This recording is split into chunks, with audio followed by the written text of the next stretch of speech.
so much motherfucking designer right now. Bring it down, make it clap. I got 3 old thoughts, new block, wearing that thing. Bitches in my line, and you know.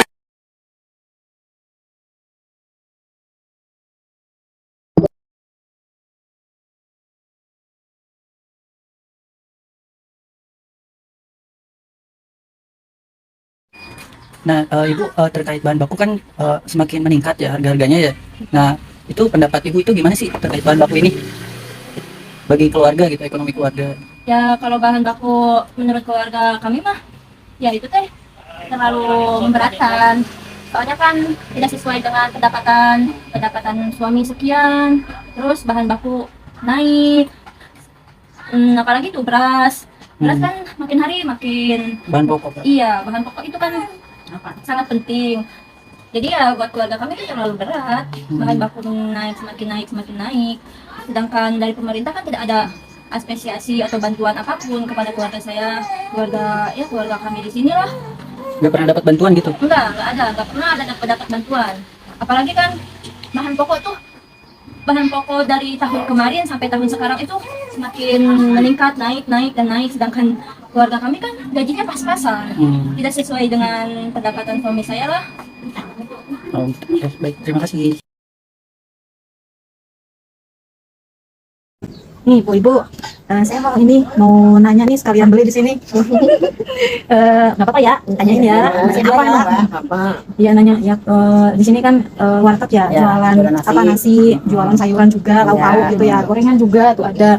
Nah terus sebagai pedagang, poin sama Ibu, tanggapannya apa nih kayak kenaikan sembako yang sekarang lagi hits nih, ayam, ya kan naik nih. Saya juga kemarin beli ya telur benar, 34.000 sekilo. Sayuran juga telur 34.000, iya benar 34.000 ya, agak turun itu. Iya, si ayam yang biasanya 37, 35 ini jadi 45 kemarin beli, iya benar.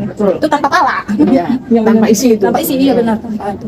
Nah, terus sayuran juga tanya naik. Iya, semua naik. Kacang biasa 12.000, sekarang 22.000. Buncis 20.000, semua naik. Tinggal yang murah ya. Pokoknya timun yang harga 5.000 sekarang 10.000, 12.000. Sayuran juga pokoknya sembako semua naik semua. Naik ya. Kan kita ngejual harga supaya biasa porsi 10.000, telur sayur tetap 10.000. Iya. Maunya kan iya, Maunya kan naik, pokoknya 12 ke 11 kan nggak bisa kita. Jadi bisa belanja, ngejual agak sedikit susah. Jadi pendapatan kita seharusnya sehari umpamanya kita dapat uang 1 juta umpamanya, ini malah menurun kan.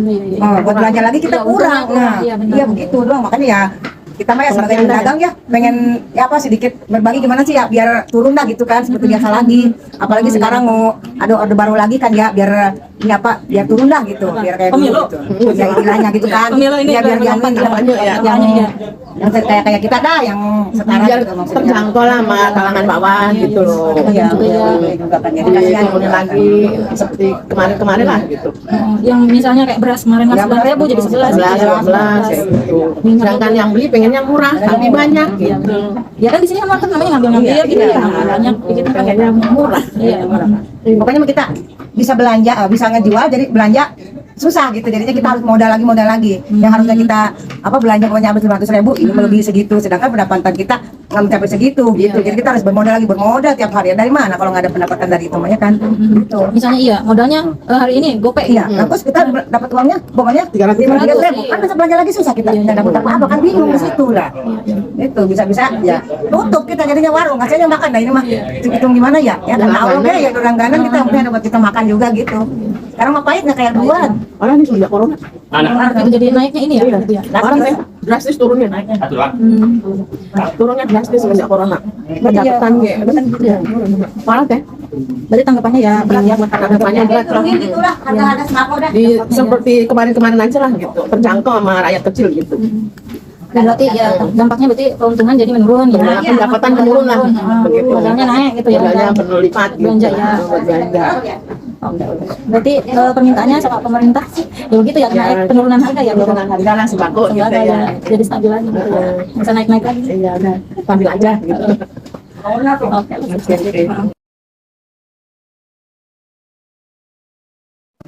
Mbak Isa, aku mau tanya nih terkait sekarang kan, ya kan Mbak Isa, selain jadi wanita karir, selain kerja kan Mbak Isa jadi ibu rumah tangga ya kalau di rumah gitu.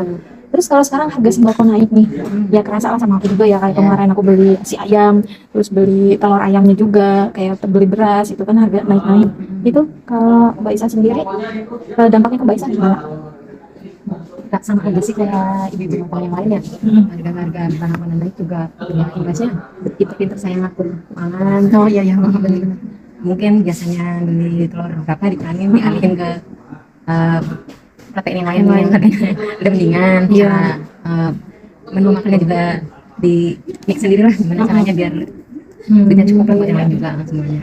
yang biasanya misalnya tiap hari makan telur, sekarang jadi tempe mungkin diganti tahu ya. Yang penting biar sebulan cukup lah. Oh iya ya. Yang penting ada protein masuk gitu selain sayuran. Ya katanya kan sekarang sayuran juga kan ini ya. Harganya sebagian ada yang naik. Berarti kalau sayuran juga dikurangi apa gimana? Kalau sayuran nggak dikurangin, cuman jenis sayurannya kali di variasi ya. Yang tadinya main kacang panjang juga mahal, mungkin bisa diganti yang lain yang harganya rada mendingan, yang harganya kayak sabi katanya harganya masih tetap. Nah kalau beras kan itu kebutuhan tiap hari kan harus kita makan nasi ya pokoknya ya. Nah itu kayak sekarang lagi naik yang tadinya 9.000 jadi 11.000 kan harga beras tuh gimana? Cara ngakalin beras sih, yang justru itu beras masih sama ya. Berarti yang saya ini yang dari lauknya, berarti kalau nggak kebutuhan lainnya mungkin saya itu dari saya ngakalin aja biar cukup ya. Iya sih ya kayak aku kan kalau beras misalnya sebulan itu ngabisin 10 kilo gitu ya. Nah itu kayak kalau sekarang lagi mehong lagi mahal jadi dikurang-kurangin gitu makanya. Kayak sih nggak, berarti dari yang lain yang dikurangin. Oh iya. Oh berarti lauknya ya? Lauknya yang diganti-ganti. Nah kalau Bayan gimana? Kayak beras Bayan? Kayak beras sebenarnya sekarang lagi mahal dari 9.000 jadi 11.000 gitu. Kalau beras mah mau nggak mau kan Sebenarnya ya dikurang-kurangin ya. Ya tetap saya kalau kebutuhannya kita 10 liter sebulan misalnya. ya kalau kebutuhan nggak bisa dikurangin beras. Kecuali ya kayak sembakonya ya. Ini sembako yang lain gitu ya. Yang lain, Sayurannya. Ya namanya di rumah tangga mah udah biasa lah muterin itu biar cukup. Tapi ya berharapnya ya jangan naik-naik terus lah. Harganya stabil ya, bila perlu turun. turun setahun berapa kali gitu ya. Ya aktualnya gitu ya. Kita mau berharapnya tiap ini ya. Contoh minyak aja udah naik, nggak turun-turun, malah Iya, makin iya. naik. Enakan di atas Nggak mau turun, enak banget. Jadi sekarang ngurangin gorengan. Yakin ngurangin gorengan. Oh iya, maksudnya ngurangin gorengan kalau bikin dewe gitu ya. Kalau beli mah. Kalau beli tetap Iya, kalau minyak sih udah lama ya kan naiknya ya. Nah itu waktu itu gimana? Kayak ibu rumah tangga nanggepinnya waktu naik itu? Waktu itu biasa aja, beli mah tetap beli gitu. Waktu itu udah naik langka pula ya. Ya Iya, kesel sih. kesel ya. Gimana ya? Itu nggak butuh gimana ya? Itu kan Harus bukan beli. pokok, mau nggak mau harus beli ya. Jadi kayak Walaupun- aduh, mau beli Mau apa ngantri. ngantri, cuman ya emang Tetap dibeli sih. dibeli, cuman ngurangin Heeh. bikin biasanya mau bikin goreng enggak. Kan sebulan biasa 2 liter jadi seliter aja. Biasanya masak misalnya Minyaknya lumayan ini secukupnya aja. ya, Rebus-rebus, ini ngerebus telur. Apa sih namanya? Ubi. sama sayuran rebus. Rebusan. Sama sayuran mentah gitu. Kalau nggak lalap. Ya berlalap. Pak Ari, saya mau tanya terkait maksudnya Bapak kan udah punya keluarga ya. Nah ini saya mau nanya terkait yang kenaikan sembako 9 bahan pokok nih yang bisa kita konsumsi. Terus tanggapan Pak Ari sebagai kepala keluarga untuk kenaikan 9 bahan pokok tersebut yang sekarang itu gimana? Kalau menurut saya ya, mungkin untuk kondisi perekonomian sebenarnya kan dibagi menjadi dua ya, perekonomian secara makro dan secara mikro. Kalau terkait dengan kenaikan harga-harga pokok, itu memang tidak terlepas dari kondisi makro. Kemudian nanti akan berpengaruh ke kondisi ekonomi secara mikro. Salah satunya ya untuk perekonomian rumah tangga. Nah, nanti mungkin saya akan bagi menjadi dua dulu gitu kan, dari dua aspek itu dulu karena kan tidak akan bisa berdiri sendiri tanpa adanya penjelasan dari perekonomian secara makro dan mikro. Memang untuk secara mikro untuk kenaikan harga 9 bahan pokok ya, dan memang mungkin untuk kondisinya tidak naik secara bersamaan dari 9 bahan pokok tersebut. Ya. Mungkin hanya salah satu atau salah ya. tiga, salah dua aja yang naik, tapi memang kondisinya nanti akan berpengaruh pada perekonomian keluarga. Karena apa? Untuk kondisi kenaikan sendiri kan itu sifatnya tidak terprediksi ya. Jadi memang itu akan sangat berpengaruh dengan kondisi perekonomian keluarga yang secara notabene pendapatan keluarga itu akan sudah terprediksi tiap bulannya. Tidak akan ada kenaikan secara mungkin. Kalau misalkan perekonomiannya atau sumber perekonomiannya itu adalah dari karyawan kerja kantoran, otomatis pendapatannya pun sudah akan stabil tiap bulannya. Misalkan dari nilai UMK-nya pasti akan seperti itu terus. Ketika nanti akan ada kenaikan harga sembako, otomatis nanti akan berpengaruh juga, karena tanpa terprediksi akan ada pos-pos keuangan yang sudah direncanakan itu akan terpakai untuk memenuhi kebutuhan pokoknya. Nah, itu yang akan berpengaruh di internal atau secara mikronya, tanpa orang-orang yang mungkin memiliki save atau tabungan untuk keuangannya, dan itu pasti akan sangat berpengaruh. Belum lagi untuk orang-orang yang mungkin pekerjaannya atau pendapatannya itu bersifat harian, yang tidak tentu, yang tidak tentu pendapatannya hari ini berapa, besok berapa, kemarin berapa. Nah, itu akan sangat berpengaruh sekali terhadap kenaikan harga pokok gitu kan. Nah, itu. Nah, kemudian bagaimana gitu kan solusinya? Sebenarnya solusinya itu lebih ke government. Ya, lebih ke government dari pemerintah sendiri, bagaimana untuk bisa mengendalikan harga-harga kebutuhan pokok itu biar tidak naik secara drastis. Mungkin memang ada kenaikan di hari-hari tertentu yang memang sudah terprediksi jauh-jauh hari. Contoh di hari-hari lebaran, hari besar keagamaan, hari libur-libur, itu kan pasti sudah terprediksi, pasti akan ada kenaikan harga. Tapi bagaimana untuk menanggulangi bahwa supaya kenaikan harga itu tidak terlalu tinggi? Nah, itu kan selama ini mungkin dari ibu-ibu rumah tangga ya, atau mungkin kita sebagai pelaku ekonomi, ketika ada kenaikan harga, pasti yang disalahkan adalah pedagang. Ya, kalau kita konsumen lah ya, misalnya kita sebagai konsumen, ketika ada kenaikan harga pasti yang disalahkan adalah pedagang. Ya, kok naik sih misalnya? Kalau sebagai saya, kayak ibu rumah tangga misalnya, kok udah naik lagi sih Bu, misalnya. Nah, padahal sebenarnya pedagang sendiri mereka juga sebenarnya tidak menginginkan adanya kenaikan harga itu. Karena apa? Ketika harga naik, otomatis nilai jualnya dia secara kuantitinya pasti akan berkurang. Orang lain pasti akan beralih untuk mencari bahan-bahan yang sifatnya pengganti yang lebih murah, gitu kan. Nah, itu.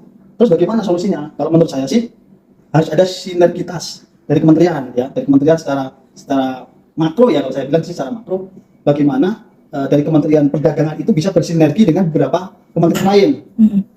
Contoh ya, dari kementerian atau mungkin dari aspek pertanian. Bagaimana untuk bisa menghasilkan produk-produk pertanian yang lebih banyak, gitu kan. Kemudian dari sisi transportasi, ya kan, dari Kementerian Perhubungan. Bagaimana kan alasan salah satu sekarang kan kenaikan harga itu salah satunya adalah tingginya harga transportasi, sehingga menjadi naik. Makanya kan pemerintah sekarang kan salah satunya kan untuk mempercepat transportasi untuk bahan pokoknya bagaimana, pembangunan tol segala macam. Dulu kalau Pak Jokowi kan ada yang namanya tol laut gitu kan. Nah, cuman kan itu belum bersinergi. Kemudian dari sisi mana lagi? Dari sisi kepolisian atau kejaksaan untuk bisa mengontrol kondisi-kondisi di lapangan. Bagaimana dari departemen itu atau dari dinas itu bisa kontrol terkait masalah pungli, kemudian dari mafia pangan gitu kan, kemudian kan banyak penimbunan. Nah, itu bagaimana bisa dikontrol. Kalau di situ nggak terkontrol juga pasti walaupun nanti hasil pertaniannya melimpah yang seharusnya harganya turun, tapi karena ditimbun oleh pihak-pihak yang tidak bertanggung jawab, otomatis nanti mereka akan mengendalikan suplai yang ada di pasar, akhirnya harga itu akan jadi naik. Nah, itu bagaimana kondisinya harus bisa bersinergi. Nah, itu untuk apa ya? Untuk menindaklanjuti terhadap kenaikan antisipasinya pemerintah antisipasinya kayak gitu. Dia maunya mungkin ya Pak Aris sebagai masyarakat gitu ya, itu antisipasi dari pemerintah. Harus seperti itu. Karena kalau tanpa ada kondisi yang diintervensi oleh pemerintah, orang-orang kecil rumah tangga itu pasti akan selalu mengeluh dengan adanya kenaikan harga pangan gitu kan. Berarti tanggapannya dari Pak Ari itu secara kesimpulan berarti harus ada antisipasi dari pemerintah secepat mungkin gitu ya, terutama dari beberapa pihak kementerian misalnya yang terkait gitu ya. Kemudian ada lagi Bulog. Bulog kan harus ketika hari ini ada informasi beras mau naik nih gitu kan, beras mau naik ada apa, Bulog harus bisa langsung mengeluarkan cadangan berasnya untuk bisa menurunkan, karena kan kenaikan harga pangan itu kenapa sih pasti tidak akan jauh dari adanya supply dan demand, ya kan. Ketika harga naik pasti itu karena suplainya bermasalah gitu kan. Nah, bagaimana caranya agar stok pangan yang ada di pasar itu terpenuhi, yaitu intervensi dari pemerintah, contohnya dari Bulog tadi. Jadi jangan semata-mata hanya diserahkan kepada pihak swasta saja, tapi ada sinergi gitu kan. Swasta pemerintah juga harus ada intervensi. Nah, sekarang nih contoh kemarin saya beli ayam pada saat Idul Adha. Terus beli telurnya juga, bukan hanya dagingnya. Daging ayam, tapi telurnya juga, dua-duanya itu naik. Ada kenaikan harga dari sebelum Idul Adha juga. Nah, itu salah satunya yang lagi hangat-hangatnya. Terus kemudian sebelumnya ada kenaikan minyak goreng, minyak sawit ya. Itu udah lama itu. Terus kemudian ada kenaikan beras juga, yang contohnya misal beras harga 9.500 tadinya menjadi 11.000. Nah, dari Pak Ari sendiri, dari keluarga Pak Ari misalnya, untuk pasti ada dampak lah ya kepada konsumen sangat ya. Nah, untuk misalnya bukan menanggulangi. Ya contohnya beras naik, minyak naik, gula naik, dan telur naik itu kayak gimana keluarga Pak Ari menanggapnya? Permasalahannya seperti ini, ketika ada kenaikan contoh harga beras, ya, contoh harga beras naik, tidak mungkin kita terus akan wasak gitu ya. Iya. Karena mau nggak mau kita tetap harus makan. harus Bagaimana makan. caranya kita mensiasati bahwa dengan kenaikan harga ini kita tetap harus makan, gitu kan? Nah itu adalah permasalahan utamanya. Nggak mungkin, wah harganya beras naik kita jangan usah makan nasi ya, gitu kan nggak mungkin ya. Kita tetap harus makan nasi. Bagaimana caranya? Ya memang untuk kondisi seperti itu kita harus bisa mengambil pos kebutuhan keuangan yang tadinya untuk pos yang lain kita alihkan untuk untuk kebutuhan yang contoh beras naik tadi. Karena kita nggak akan mungkin ketika minyak naik kita nggak usah goreng-goreng lah gitu kan, kita akan rebus terus sampai kapan rebusan itu akan kita jalankan gitu kan. Sementara contoh minyak kemarin naiknya itu berbulan-bulan ya, berbulan-bulan kenaikannya itu juga sangat-sangat ironis ya. Kita negara Indonesia itu adalah produsen CPO ya, bahan baku kelapa sawit, bahan baku minyak terbesar di Indonesia. Tapi ironisnya kenapa justru ketersediaan minyak goreng di Indonesia itu malah nggak ada. Permasalahannya apa kan itu ya? Kita juga, kemarin juga sebagai warga Indonesia juga istilah kata ngurus dada. Kita produsen kelapa sawit terbesar, tapi kok harga minyak drastis kenaikannya bisa sampai 100% kenaikannya gitu kan? Kemarin bisa sampai 50.000 untuk per liternya harga minyak gitu kan? Nah itu kenapa? Salah satunya apa? Salah satunya adalah terkait dengan kemandirian pangan gitu. Nah kemandirian pangan yang seperti apa? Gitu kan? Nah, negara kita menjadi produsen kelapa sawitnya, tapi dari sisi bahan bakunya saja. Sementara untuk menghasilkan minyak utamanya itu kita masih diproses di luar negeri, di tempat lain ya. Nah, bagaimana kita bisa membangun smelter yang ada di negara kita biar CPO itu nggak dijual di luar, tapi diproduksi di dalam negeri, ya kan? Di dalam negeri sehingga kita bisa menghasilkan minyak sendiri dan harga CPO-nya atau harga kelapa sawitnya itu harus disesuaikan. Karena apa? Karena saat ini juga para petani kelapa sawit itu lebih dominan, lebih senang dijual kelapa sawitnya di luar daripada di dalam negeri. Ya. Karena harga jual kelapa sawitnya di luar itu lebih tinggi gitu harganya. Makanya mereka lebih mending dijual di luar daripada di negara sendiri yang lebih murah. Sementara pemerintah dari petani yang segala macam untuk memenuhi kebutuhan petani kelapa sawit, contohnya pupuk segala macam itu masih mahal, masih tinggi. Jadi mereka bilang tuh kalau orang itu nggak cocok gitu ya, nggak cocok antara biaya operasionalnya dengan biaya pemasukannya ya, pendapatan. Nah, jadi memang kondisinya sangat ironis. Kita mau nggak mau harus berpikir 2 kali untuk bisa tetap makan kita karena kan pokoknya makan beras ya harus bisa makan beras, sementara harganya naik dan kita nggak bisa lepas dari yang namanya gorengan ya nggak mau ya gimana caranya minyak harus tetap ada gitu. Nah siasatnya bagaimana mengalihkan pos-pos tadi ya seharusnya bisa untuk jalan-jalan kita pakai untuk itu dulu, untuk tabungan kita pakai untuk belanja dulu. Jadi bagaimana kita untuk bisa mensiasatinya saja. Sementara kalau ngomongin gaji naiknya setahun sekali kan gitu ya. Nggak harus mata-mata oh harga pokok naik, gaji UMK naik ya. Oke. Ya emang intervensi dari pemerintah itu benar-benar harus diperlukan. Utama ya.